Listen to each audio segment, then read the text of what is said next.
Bonjour à toutes et à tous. Dans cette formation, aujourd'hui, on va commencer par une petite introduction sur Spring Boot. Déjà, il faut savoir que l'architecture du Spring est composée en deux parties, la partie fondation et la partie exécution. La première partie, qui est la partie fondation, est composée des éléments de base de Spring, à savoir Spring Core avec le framework, et la partie sécurité et la partie Groovy Reactor. Et la partie data qui contient en fait les dépendances de mapping entre les bases de données et vos applications, soit des bases de données relationnelles ou non relationnelles. Et il y a la partie intégration entre des applications. Il y a la partie batch pour les traitements de données en low et la partie big data pour les traitements des données massives avec Apache Hadoop ou bien Apache Spark. Et la partie web en laquelle les éléments de base pour créer des applications web. Le fameux Spring Boot existe dans la partie exécution avec la partie stream, tap et job qui permet en fait de développer des applications d'analyse de données et Grail pour en fait créer des applications web.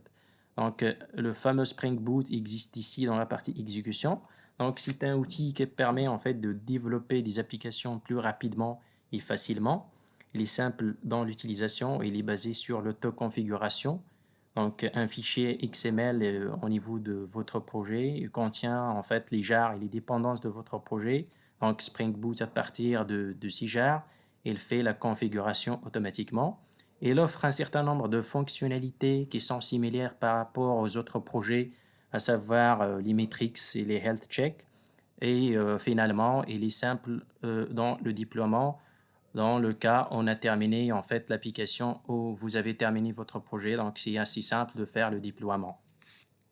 Spring Boot offre un certain nombre de fonctionnalités, à savoir le support de différents types d'applications, à savoir web, des applications web, des applications REST, des applications batch, etc. Il est basé sur une fonctionnalité qui s'appelle convention over configuration. Donc, c'est la convention. Il est basé sur, en fait, les jars existent dans le classpath de votre application pour faire la configuration au lieu d'écrire du fichier de configuration XML ou bien des fichiers des classes Java. Il est basé sur l'autoconfiguration à travers la notation Spring Boot Application. Donc, comme vous voyez, le premier classe qui est Hello World contient une méthode main annotée par Spring Boot Application et avec un simple fichier POM.xml pour les gens qui travaillent avec Maven contient les starters de Spring, donc automatiquement vous aurez votre application d'une manière assez simple.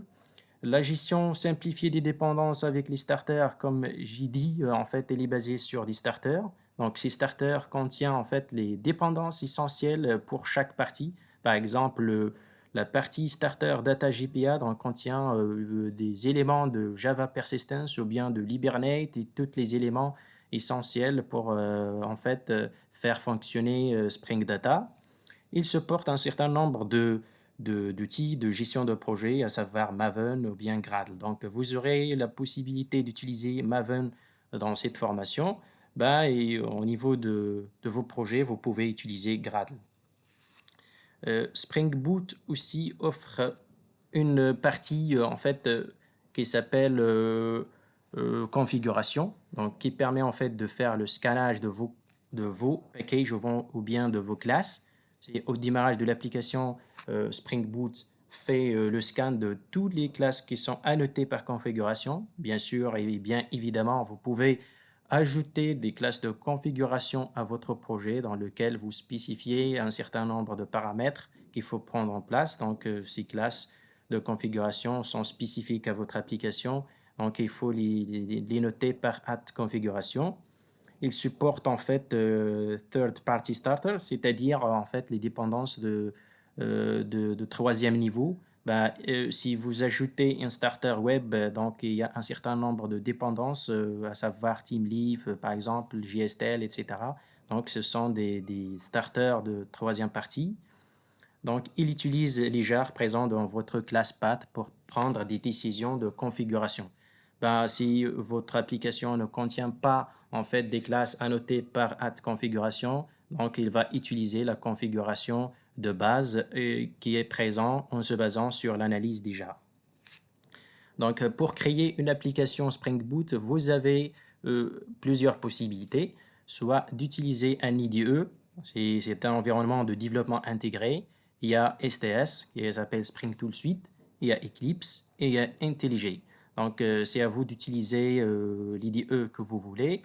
Il y a une autre manière qui s'appelle Spring Initializer. C'est un site web qui permet en fait de créer une application à travers un certain nombre de paramètres et configurations qu'il faut mettre en place pour générer votre projet. Une fois que vous avez spécifié par exemple le projet, le langage que vous voulez utiliser, la version de Spring Boot, le nom de votre projet, etc., et les dépendances, cliquez sur Generate, automatiquement, il va vous générer votre projet prêt à utiliser. Spring Boot offre en fait une manière pour simplifier la configuration. Donc, au niveau de votre dossier ou bien de votre projet, il y a un dossier qui s'appelle ressources. Ce dossier contient en fait tous les éléments qui sont statiques à votre application et tous les éléments qui sont en relation avec la configuration et toutes les pages HTML de votre projet. Donc, le premier fichier, c'est application property ou bien application.yaml.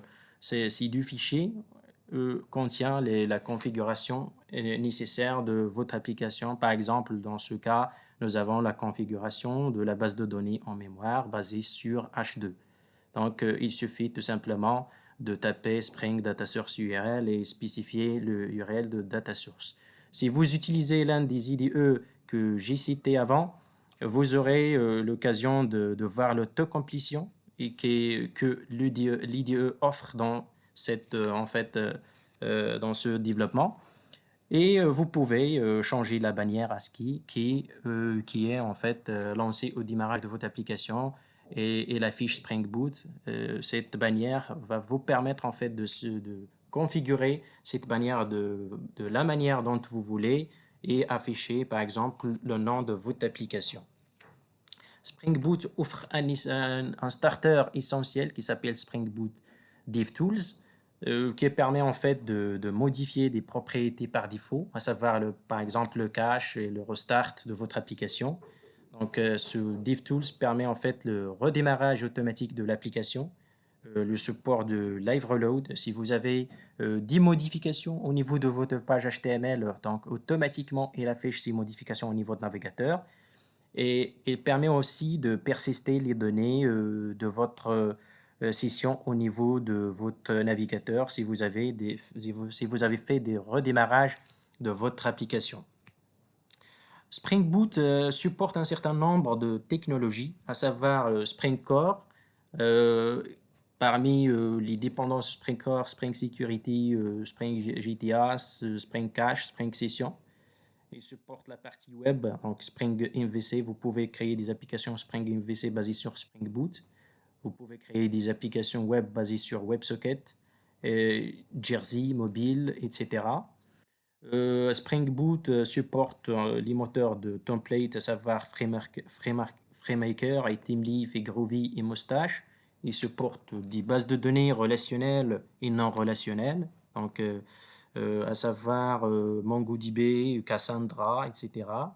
Il supporte aussi le cloud, donc vous pouvez développer votre application microservice basée sur les fonctionnalités de cloud, à savoir Eureka, Strix, etc., Zipkin, etc. Il offre aussi la possibilité de développer des applications batch et intégration, etc. Et de faire aussi le social basé sur Facebook ou LinkedIn ou Twitter. Donc, on va passer à notre fameux Hello World. Donc, une application Spring Boot est une classe Java plus un fichier de configuration comme XML.